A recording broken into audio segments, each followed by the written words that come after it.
nós vínhamos andando muito bem. Na verdade, Rio Claro tem uma característica, né, da curva epidemiológica típica da epidemia mesmo, né?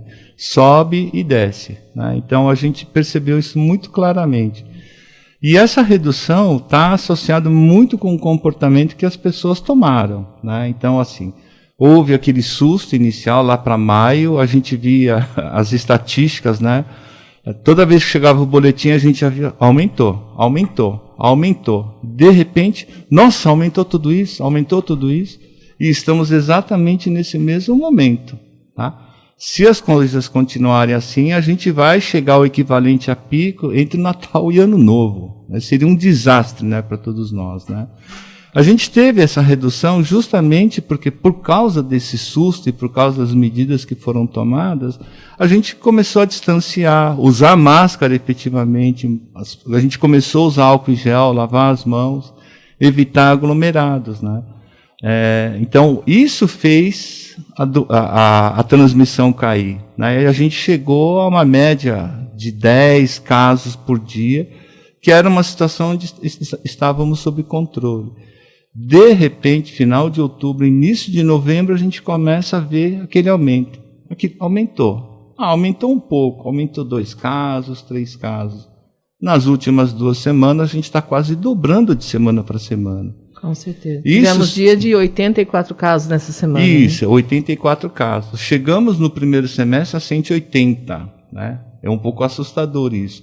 Mas a média semanal mais alta no primeiro semestre foi 80.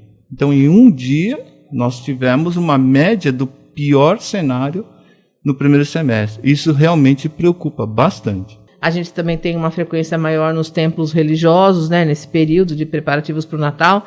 As pessoas também têm que, acho que, pesar nesse momento qual a necessidade, não é, de estar naquele ambiente, de se reunir. Tudo isso precisa ser levado em conta?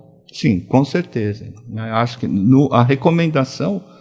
o risco mínimo seria não reunir pessoas de casas diferentes. Esse é o mínimo, Se você tiver que reunir pessoas de casas diferentes, né, que seja de poucas, 2 casas, 3 casas no máximo, não passe de 10 pessoas e preferencialmente em local ventilado, tá? Ventilado. O maior risco é você fechar todo mundo numa sala, né, numa sala de jantar ou no salão com muita gente. Esse Cada um vindo de uma casa, de um local, com convivências diferentes, né, grupos diferentes. O risco é muito alto, muito alto. E a gente tem os idosos, né, dona Maria Helena, que é uma preocupação ainda maior, que geralmente nesse momento de Natal e de Ano Novo, as famílias, os filhos, os netos se aproximam, fazem suas confraternizações. É preciso um cuidado ainda maior, não é? Com certeza. E também, Carla, as pessoas podiam pensar, como falou ontem a doutora Suzy Berbert, infectologista, falta pouco para a vacina.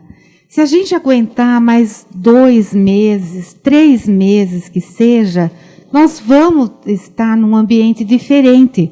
Mas agora, nesse momento, de hoje para janeiro, é uma fase crucial. E sabe também outra coisa que é muito peculiar de agora? É essa transição no poder executivo, essa passagem de um governo municipal para o outro e também do governo da Câmara Municipal, dessa atual para outra.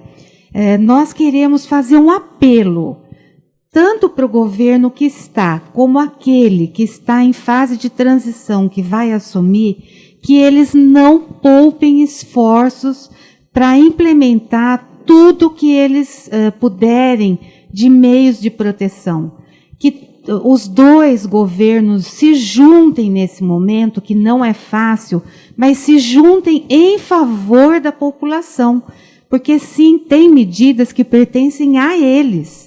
Nós estamos sentindo um hiato, uma lacuna entre o governo que está e o próximo, né, pela própria situação política, e eles têm essa obrigação de se juntarem para nós passarmos esse final de dezembro e iniciarmos o janeiro com medidas protetivas efetivas. O jornal está em tudo, porque a informação está em todo lugar. Jornal está em tudo.